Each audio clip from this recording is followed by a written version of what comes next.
Welcome back to the channel, folks. Please do give this video a like and a share. Don't forget to rate us and share it so that other people can know what we're doing here on this platform. All right, this is the SMT YouTube channel. We talk all things connectivity, whether it's home broadband, fixed wireless services, wireline, wireless. We cover it all, right? So something that's kind of happening within the industry is we got all types of acquisitions and mergers going on, and now T-Mobile's getting involved in fiber. And I've been following their, I guess we'll call it business interests in terms of wireline. So this is an interesting development.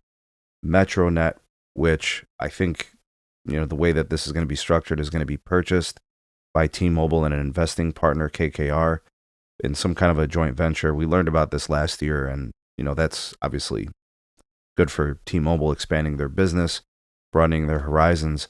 But MetroNet's just continuing to build out fiber. In fact, they're going to be starting a construction this summer on a new fiber build in Arizona.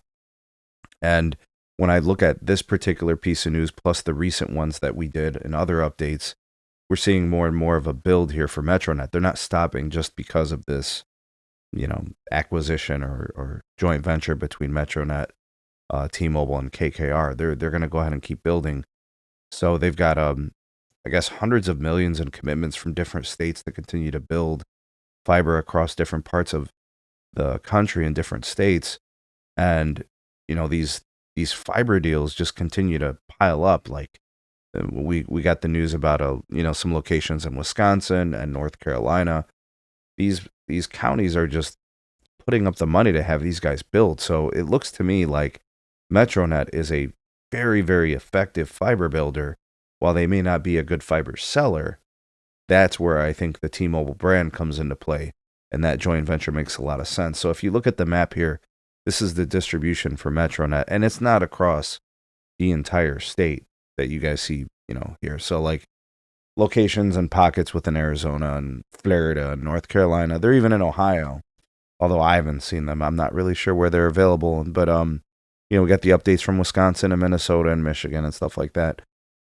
But they just keep building, which means that T-Mobile has more and more fiber miles run for them to sell, giving them more reach, the opportunities for convergence, regardless of how they choose to sell it, if they leave it MetroNet or I think it would be wise for them to leverage their brand. But this continues to be something I monitor because, obviously T-Fiber is their future. Like they're still going to be an important wireless player, but it's all about convergence in this industry. Look at what Verizon did with Frontier. Look at what T-Mobile did, or AT&T did with Lumen, and their native fiber build and those kind of things. Like that's what this is all about. In fact, I think there's going to be a couple more of these little MetroNet deals for T-Mobile coming down the pipeline. And as long as they've got this really business regulation friendly administration, I think they'd be wise to try to close a couple more of these out in the next couple of years. Just thought I'd give you guys that update and let you guys know what's happening. Let me know what your thoughts and opinions on this. Drop me some comments. Like, share, subscribe. Check out some more videos. We'll see you guys soon on the next one.